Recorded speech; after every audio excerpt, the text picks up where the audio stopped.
Welcome to Sunset Rewind. My name is Dale Thayer, and today we're going to talk boys varsity basketball at Corona Mar High School. And who better to do this with than the head coach? We have with us today Jason Simco. Welcome, Coach. Hey, Dale. How are you? Great. Thanks for having me. Yeah, nice to have you here. So, Coach, rather than breaking down the X's and O's, we want to talk about you and the players and just what they bring every day of practice and what they bring every game night, and why this team matters to the school and the community, and ultimately give the fans a reason to come out and support the program and watch the games. Sounds great. Sound like a plan? Yes. So let's start with you, the coach, because without you, we're just playing pickup basketball, aren't we? Oh, yeah. That's probably what my players would love to do. Yeah, just roll the ball out, right? Believe me, I get in the way sometimes. When you have good players, you just get in the way. But that's not a winning formula, is it? It is not. I don't think you're going to win too many games with that approach. So, yeah, the fans might be wondering who this guy is, all serious on the sideline, yelling at the refs. And yeah. So, Please, I'm hyper competitive, as you can see on the sidelines. In my day-to-day life, I'm pretty soft-spoken. Don't say much. I joke around. I teach special ed at Corona Mar High School. I love my job. My students would never guess that I'm the guy on the sidelines. Yeah. But when it comes to basketball and the lights are on and that ball's tossed up, we prepare to win and we prepare to compete. And so that's kind of our standard and our expectation. Right. So let me just recap the bio. Let's see if I have this right. It's your fifth season with the program. Fifth season as head coach. As head coach. You've been with the program longer. You graduated from Sancha. Yes. 2000. Played for... Where you played. Yeah, under Rich Boyce, who was at Edison. Who ended up at Edison, yes. Who recently retired from coaching, but still the AD, right? Yes. And you had a decorated career at Estancia. I played for good coaches who put me in the right places to be successful. Okay, well, it helps to have a good coach. Yes. And you were hired as the head coach at age 22. Yes, it might have been 21. It might have been that summer there. I don't know what they were thinking. It was me, Javier Castellano, who's the head coach there now. He was my assistant, and we got the job, and we ran with it for 2 years and had a ton of fun. But then I realized I needed a career besides coaching, so I went back and got my teaching credential and moved over to be an assistant at Corona Del Mar. Yeah. So what would you say it is that drew you to coach in the first place? What do you love most about coaching high school basketball? My father was a coached me growing up, coached all my friends who are, some of them still coaching. And he was kind of, my biggest influence, obviously. Just the mentorship that he gave not only myself, but all my friends. And those guys still talk about lessons they've learned from him. And it just kind of drew me right to it. So straight out of high school, I knew that's exactly what I wanted to do. And I became my dad's assistant my first year in college. Excellent. Well, it seems like you've really taken this program to a new level. From what I can observe as a fan, you've added a team or two. Yes. Is that right? Can you talk about that? Yeah, There's two JV teams now. Yes, we have two JV. We have 4 teams total. We could have 5. We have 70 student athletes in our program, which is phenomenal considering we're the smallest school in the Sunset with only about 1,600 kids. So we have 70 kids, 9 coaches. There's just kind of a buzz around our program right now. Yeah. Obviously, it helps to have really good players, which we do. So I take some of the credit, but a lot of the credit goes to my staff, the players, the families. It's just a great community to be around. I look at your coaching staff. We went to a game last week, watched you play against Sage. I look at the bench thinking, I feel like I'm at a college game or a pro game with the staff. It's awesome, all the help you have, and the help around you has a lot of experience also. So can you talk about about who's on your staff? I know, just to run down a list of the guys I know, Brett Matson, he came from Northwood. Jeff Hamilton. Yes. I know pretty well through his sons, Jake and Asher. They played for the program. Yes, they did. So it starts with my right-hand man, Brett Matson. He's a CDM alum. So he kind of, he holds me to the fire because he cares so much about the program and how successful it is. And he had a ton of brothers that played through there. And he came from Northwood, learned under Tim O'Brien, who I consider one of the best Orange County coaches. So he brings a lot of depth and knowledge and history and just passion for the game. He's my scouting guru. I always say that I'm the one yelling and he's the one coaching. He's instructing. You'll see a lot of timeouts. He's got the clipboard and he's watching a bunch of film. And then to add Jeff Hamilton, whose kids came through our program, was a booster parent. I coached with him kind of at the younger levels, coached your son. And so I've just earned so much respect for the way he sees the game and views the game. And he hates when I call him the old timer, but he's not old at all. But on our staff, he's the old timer, and he brings a lot of wisdom. He calms me down at times, and I need that at times. Yes. Well, we know you played. Do you still play? You're not that old yourself. No, I'm not. My knees said no more. The recovery's too much, but we get out and play a lot of golf with these guys. Yeah, that's good. And you mentioned you teach at the school. I do. I teach special education science, a full load. I do not get a period off like some coaches do. So I'm teaching all 6 periods all day. That is my passion. I always say I started as a coach first, teacher second. I am definitely a teacher first, coach second. Right. So more than hoops, what is it that you're trying to teach these kids? Because a lot of it transfers to real life. It does. It's character building. It is, and that's the best part of my job. Yeah. Wins and losses, they come and go. They're forgotten. But when kids come back and they tell me the lessons they've learned from us and how to persevere, how to work hard, how to be a great teammate, how to be a great leader in the community, we hold our kids to a certain standard. I always say if you're going to wear CDM basketball around campus, that means something. Right. And they've done a great job of representing our program. Right. I don't know anyone that played sports at varsity level that doesn't remember their coach and the influence they had on them. So you guys play an important role. Okay, well, let's recap the season maybe so far and talk a little bit more about the team. Let's do it. So you guys are off to a hot start. I think you're 11-0. 11-0. Am I right? 11-0. Knock on wood. Yeah, let's keep it going. So what have you learned about the team so far? You've played 11 games. How are these guys different than teams you've coached in the past? Yeah. What makes them different? Obviously, I have a lot of really good players. Yeah. But their unselfishness stands out more than anything. They could all be leading scorers on many high schools in the county, and so they all have to sacrifice certain numbers to be on a successful team, and they've all bought into that. And they root for one another. I love seeing our bench root for our starters come out and rooting for our bench. It's so fun to be around. So a lot of the non-league play seems to be tournaments. So how many tournaments have you played in so far? So we played in the Mission Viejo one, which was more of a shootout. It's kind of 4 scheduled games. And then we played in our own. We host kind of the same thing, a shootout. And then we head to Palm Springs after Christmas. Right. So the tournament you hosted, you obviously won it if you're undefeated. Yes. Yeah. Who'd you beat in the finals of that one? Great Oak was the team we played on, and they were good. They're out of the Inland Empire area, well-coached team, really moved the ball, kind of a playoff feel. They got some athletes that we typically don't see in the Sunset League, and they were pressured us and things like that. So it's always great and it was a home game, which is nice. Right. Playing in front of the fans, nothing better. So give us a taste of who this team is. If you had to describe them, I know you gave us some words already, but any additional words that just come to mind? Yeah, they're just kind of hard hat guys. I mean, today we have 18 guys on our roster, which is absurd for a high school basketball team. And they all show up every day. I watch practice today, and I just sit back in awe. Like I have 18 kids who all play the right way, share the ball. They're competitive. They talk. It's just so fun to coach. Yeah. And so it's exciting to come to practice every day. As you can tell, we have how many coaches we have on the bench because everybody enjoys being around these group of young men. Yeah. Well, it's too bad you can't have 2 varsity teams. I know. I wish we could. Yeah, that's the one knock on basketball. There's only 5 positions. And 32 minutes is such a short game. Why are there only 32 minutes? College, you get 40. Yes. Pros get 48. Yes, and these kids can run all day. I like the NJB approach. Why don't we add another 8-minute quarter? Let's get it up to 40. No, I would love it. Like freshman football does some of that, right? And get some guys some minutes, and they deserve it, right? They get it done in the classroom, they get it done in practice, and I'd love to play all 18 if I could. I've yet to hear a good answer to that question. Why only 32 minutes? I know. Yeah.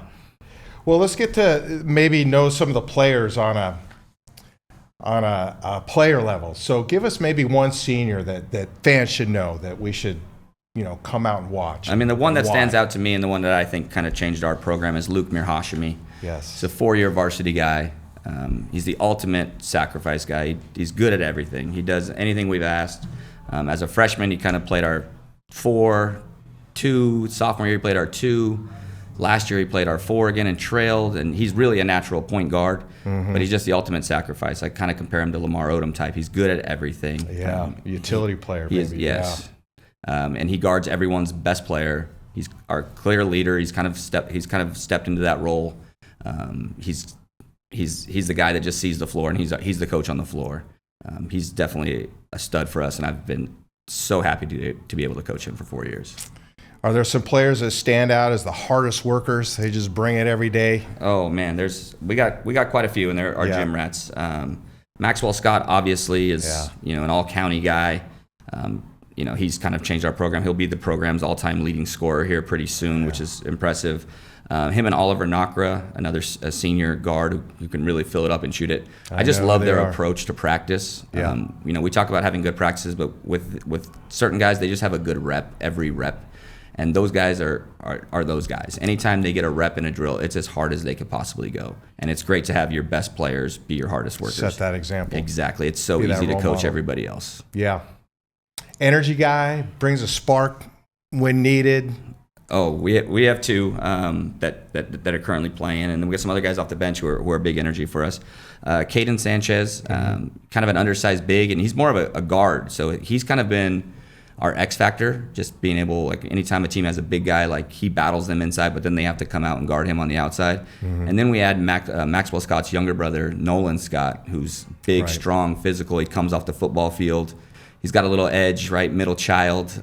Need that edge. And he's ready to battle with anybody. And what's nice is he loves to go against his brother and compete against him in practice. So it makes him better. It's a lot of fun to coach these guys. How about improvement? Maybe a kid that has grown tremendously through the program, improved substantially just through his work ethic. I would go with senior Aiden Cole. Didn't really start on the freshman team as a freshman. And then if you ask players now, he's probably everybody's number one pick to be on their team in practice. He's just an absolute winner. He started for us all summer and fall. He's now become our sixth man, and he's just kind of a utility guy.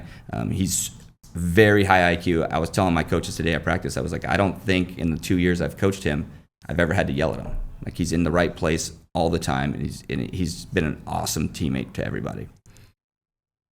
Do you have an enforcer, that guy that just wants to guard the best player on the other team, take a charge, dive on those loose balls? Luke Mirhashemi always stands up for that role, and we asked him to do it, and he's kind of embraced that role. As last year he had to guard Jack Berry in that game and did a great job. This year he's guarded everyone's best player. But I would say it's Nolan Scott. And then there's a senior, Landon Rucker, who's coming off the football field, and he's starting to work himself into shape, and he's as strong as they come. I'm excited to see what the second half of the season has for him. Playing offensive line, he's got to lose a little. He lost a little weight getting in basketball shape, and now he looked really good. He's looked really good the last couple days. You gotta love the kid that says, "Coach, let me guard the best guy in the other team." I absolutely love it. Let me try and shut him down. Yeah, our last game, I didn't have Luke on their best player, and he kind of stopped our walkthrough and said, "I'm guarding him." Yeah. So, that's a fine line as a coach, because you don't want to tire them out on defense when you need their exactly. offense. But I don't think you guys are lacking offense. No, we can score a lot of points. Defense is definitely our focus. We can score the ball. Yeah. Well, I know let's talk about the Matt Olsen Award, which recognizes in his memory, unfortunately, but it does recognize one player who best represents leadership, commitment, compassion. Yes. Who are the runners for that this year? I think it was Gannon Overfelt won last year, right? Gannon Overfelt was definitely a winner last year. Well deserving. Yeah. We definitely miss his leadership, and he represented everything that Matt did. And Matt obviously means the world to me, his family, and everything that he stood for. Tragic. There's some guys, Maxwell Scott, Luke Mirhashemi going down this list, Aiden Cole, Colin Jotwani's a great choice. He's a great young man. Scott Anderson, who joined us from football, is kind of a leader guy in the school, super student, and Miles Waite. So there's quite a few guys who represent what Matt represented, and they're just great young men. How does that selection process work? Who votes on that? So it's really a three coaches, because we all coached Matt and knew Matt very well. And Matt was a guy who started for us. We asked him to come off the bench. Yes, coach, whatever you need. Then he came back to starting for us. He was so great in the community. He worked with the special needs programs. He was such a leader around campus. And so we kind of observe kids throughout the year. We wait till the end of the year to give this award. We don't give it in the beginning, just because we want to see how young men grow. Absolutely. So that speaks to character, leadership. Is there another teammate that pops out that everybody respects, leader when things get tough, leader in the locker room, just that. Yeah, 100%. Caden Sanchez kind of jumped right in. He transferred to us from Huntington Beach, and he's jumped right into our community, our culture, our program. Like a lot of times it takes guys who come in from somewhere else an adjustment period, and he's jumped right in, and he's been talking and rooting guys on, and yes coach, no coach. He's been an absolute pleasure to coach and get to know. Let's talk about the practice squad. You got a big roster here. A lot of kids may not see a lot of playing time, but talk about their influence and their impact and their importance to the team. Yeah, it's hard for high school kids to realize like how 5 important. Positions, yes. Our football guys get it a little bit more than the basketball guys, because football they understand the prep work that goes into a week long and what the scout squad represents. And in basketball, it's it's an hour, maybe 45 minutes. You're kind of the other team for a practice. But I think with success, they're buying in and they're understanding what the preparation takes. I can always tell how we're going to play based upon our walkthroughs, based upon our prep, and our 13th through 18th guys who run that scout squad. Today, literally at practice, I stopped practice and I just said, it's a pleasure to watch you guys play. Like, they would play on a lot of CDM teams in the past. Right. But we have 5 4-year varsity guys, or who will be eventually. And so, like, we're blessed with a really good team. We're one of the higher ranked teams in the county. Like, this doesn't come up every year. Like, this, Right. we're not a powerhouse per se, like Mater Dei or something. So this is a very special unit. So those guys in practice, they hold their own. Right. So it just makes us so much better, and they're a big part of our success. Right. Okay, well, let's talk about, if it's okay, what's ahead before league play starts, because we're almost to the end of non-league. There's one tournament left that you guys are playing in? Yeah, we're playing at Palm Springs. We're also playing in a showcase game Saturday the 23rd, Tuesday the 23rd, I apologize, against Cypress, who's very well coached. They beat Los Al early in the season. They're kind of, they've played a really tough schedule. It's a good league, good test for us going into the Sunset League. Cypress on the 23rd. And then we head to Palm Springs after Christmas, which we've done the past few years. We asked to be in a higher division this year, so we play a team from Northern California, a team from the Inland Empire, and a team from Las Vegas. I'm actually going to Vegas tomorrow to scout them. So we're putting our homework in, getting ready for a tough Sunset League. Yeah, and where will those games be played in case anybody wants to road trip out for those? Yeah, they're at Rancho Mirage High School is kind of a home base. Yeah. And we also play a game at Palm Springs High School. Okay. I know that school very well. Okay, so let's talk about the fans and how important they are to the game. Oh, yeah. And what it's like playing in front of them as a coach and a player. Yeah, I mean, basketball's unlike most sports. It's indoors. It's loud. They're on top of you. You can hear them. You can hear them. Their opinions at times. But the support at CDM has been absolutely wonderful. We have so many fans at our games. Not only because we're successful, but there's just a community vibe about it. And I feel like we're a great product to watch. I feel like you're going to spend $10 on a Friday night. Right. Come watch the Sea Kings move the ball around and shoot it. So we've had great fan support from the students, parents, the local community, ex-players, ex-families. It's been a wonderful experience. $10 for, if you get there early enough, you can have a floor seat, yes. can't you? You can sit courtside and almost have the best seat in the house. I feel like I do. But you get the second best seat in the house. Yeah, and appreciate these kids, because the best part for me is walking into that gym pregame and you're standing on the floor at the same level and you see how big these kids are and athletic and fast, and it's impressive. Yeah. That's how I feel about Newport Harbor every year. I'm like, that's a cool gym. Some big kids. Yeah. This sounds like they have some big too. kids. Oh, that's such a fun atmosphere. Do you have a student section? Well, I know you have a student section, yes. but do they have a name? They're the King's Crew. The King's Crew. Yeah. They're the King's Crew. And every game I feel like we get it's a little bit more and a little bit more. I think the word of mouth spreads that we're a pretty fun team to watch on Friday night. Yeah. That could be your sixth man right there. Yes. Yeah, the King's Crew. I've seen the refs try and move them off the court at times. Exactly. Like, yeah, guys, they get around to that corner and they're on the opposing players. We don't want them affecting that corner three either, exactly. right? Yeah. Don't want to interfere with the play, especially when that's your end of the court. Yes, exactly. Yeah. Okay, well, that gives us some great color on the program, Coach. In closing, which games should we be circling on the calendar here? I mean, they're all exciting. League play, Battle of the Bay, that's always a big one. It's always a big one. Home one. and away. Do you guys have a senior night that Yeah, our senior night will be against Huntington Beach, I believe, on the 30th, Friday night. It'd be a great to honor our seniors, I believe. Sure, yeah. We have about 9 of them. So it'd be great to honor those guys. It's always a tough day on the coaching staff and the families. It flies by. I always tell my families to enjoy it because 4 years flies by. And it's such a great experience. But all those league games are brutal. They are tough. Yeah. And playing Sunset League is one of the better leagues in the. Yes, I mean we had almost 5 teams in Division I last year. Yeah. We had a really good team last year, and we went 6-6 in there. Yeah. And now we're playing kind of Monday, Wednesday, Friday. So not a lot of time to prepare.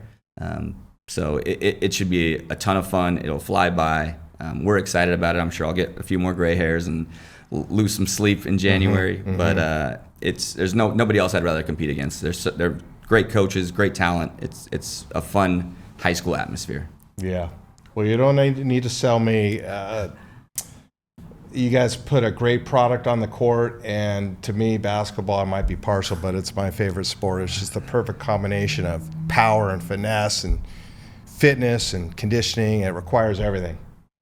The only knock is there's only 5 positions. There's only 5 football, spots, you got 11 and 2 sides of the ball and special teams. And, you can get a lot of players in football. Only one quarterback. That's probably the hard part. Basketball, it's tough.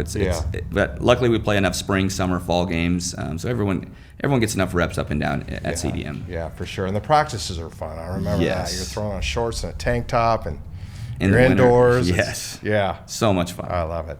Well, folks, that's Coach Simco. Thank you for giving us an inside look at boys varsity basketball. Well, thank you guys for having me. At Corona Moore High School, and best of luck the remainder of the season. And we look forward to seeing you at the gym. We appreciate it. We'll look forward to having you guys. Yeah, thanks for coming in. All right, Appreciate thanks, Coach.